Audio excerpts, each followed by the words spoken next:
Assalamualaikum warahmatullahi wabarakatuh. Saya Fitri Apriani Hakim, mahasiswa PPG dalam jabatan kategori 1 gelombang 2 kelas 001 PGSD. Hari ini saya akan mewawancarai teman sejawat saya, yaitu Ibu Dian Nursari, yang kebenaran tahun ini mengemban amanah untuk mengajar di kelas 1 ya Bu Dian? Iya, benar. Sebelumnya terima kasih Bu Dian sudah memberikan waktunya. Yang saya mau tanyakan pertama itu, kesulitan apa saja yang Bu Dian alami saat mengajar di kelas? Iya, untuk kelas 1 ya pastinya memang kendalanya itu anak-anak ini masih belum begitu banyak paham untuk membaca, mengenal huruf ya pastinya ya. Jadi memang harus ada metode-metode tertentu supaya anak ini lebih tertarik lagi agar meningkat pembelajaran dia dalam membaca, supaya nanti kedepannya mereka lebih lancar membaca dan bisa memahami.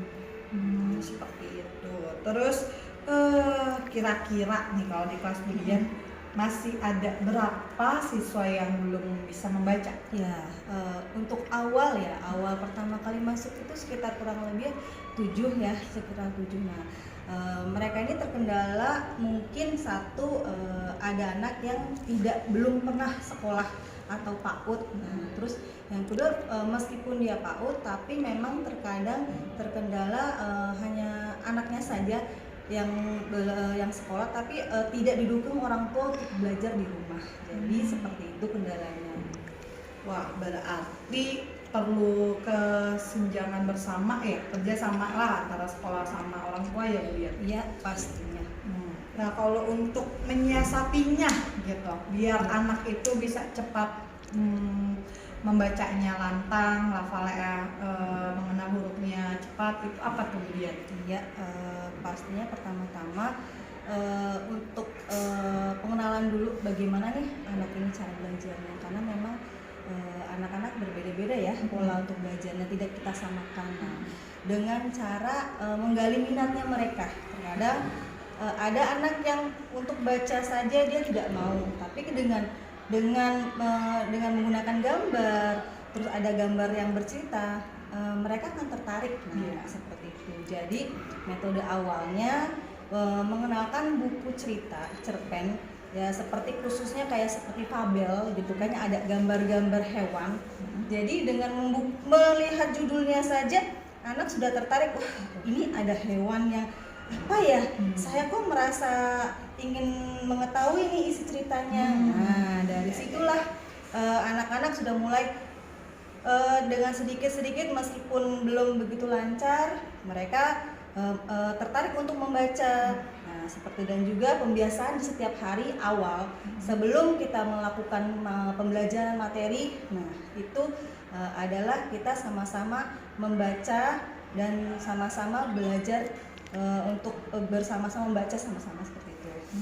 Jadi awalnya dikasih buku yang banyak gambarnya biar penasaran gitu ya? Iya, benar. Nah, kalau udah penasaran kan mau nyari tahu nih gitu. Anak itu meningkat.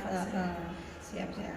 Terus ada nggak orang tua ikut serta itu? Tadi kan Ibu Dian bilang ya, sekolah di sekolah aja, di rumah tidak. Nah, berarti harus ada kesinambungan antara orang tua sama sekolah. Itu kalau di kelas Bu Dian sendiri ada nggak keikutsertaan dari orang tua dalam proses pembelajaran sendiri? Iya, pastinya ya. Ada anak yang dia sudah lancar membaca, secara otomatis ternyata di rumah orang tua mendukung gitu kan. Ada anak yang belum bisa lancar membaca, ternyata itu kendalanya. Jadi karena orang tua bekerja, terus dia juga lelah, tidak mengajarkan apa yang harus, misalkan pelajarannya sekarang diulang di rumah, ya sudah diabaikan. Hanya orang tua tuh menitik beratkan di sekolah. Makanya untuk itu saya panggil anak-anak ya, yang juga orang tuanya yang itu, untuk kita saling kolaborasi, bekerja sama.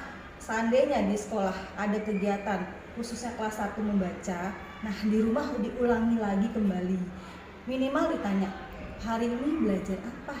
Kamu sudah membaca apa? Nah dari situ anak kan merasa oh iya saya diperhatikan, oh iya ya nanti saya baca di rumah, jadi seperti itu. Gitu. Terus itu kan kalau yang Ya. ininya ya ikut serta, ada nggak nih kira-kira Budian kalau orang tua yang kayak ih bu guru PR-nya banyak, ih ini itu yang justru harusnya anak ini sudah bisa berlari jadi hanya berjalan atau merangkak karena keegoisan orang tua itu sendiri dalam kegiatan sekolah. Pastinya ada, tidak ada yang nggak mungkin tidak ada ya, karena masalah itu setiap keluarga pasti berbeda-beda ya, makanya pendekatan dari khususnya pihak sekolah lebih fokusnya ke guru kepada wali murid. Nah, apalagi kan sekarang sudah kelas 1 beda yang lalu ya kan, tingkatannya lebih, tanggung jawabnya lebih. Nah, materi yang akan didapat di kelas 1 kan pasti akan berbeda. Kalau dengan dia hanya bisa membaca tapi tidak memahami isi cerita, akan terkendala nanti untuk belajar ke depannya. Makanya kita sebagai orang tua ya, kalau orang tua di sekolah adalah guru, yang di rumah adalah orang tua mereka yang di rumah, harus sama-sama bekerja sama. Jadi meningkatkan kesadaran orang tua bahwa ini tanggung jawab kita bersama. Oke. Berarti nggak cuma guru nih ya yang bakal menjawab sama anak didik, tetapi orang tua juga ya. Pastinya. Wah seru banget nih teman-teman tentang obrolan hari ini. Terima kasih Budian. Nah terakhir, setelah tadi kita udah tahu kesulitannya, medianya, metodenya, sampai antara hubungan orang tua dengan sekolah, terakhir ada nggak nih pesan-pesan Budian buat saya biar jadi guru yang lebih baik gitu? Ya nggak? Ya semoga ya, mungkin metode bisa berbeda, tapi intinya sedikit saran yang pasti Bu Fitri lebih bagus. Kita sebagai guru pastinya satu, mendalami karakter anak. Bagaimana cara anak itu belajar, karena mereka belajar dengan cara mereka sendiri-sendiri. Kalau kita sudah tahu cara mereka, oh saya belajar itu, kita mendalami, kita akan merangkul, mereka akan dengan sendirinya akan berusaha belajar tanpa harus ada paksaan.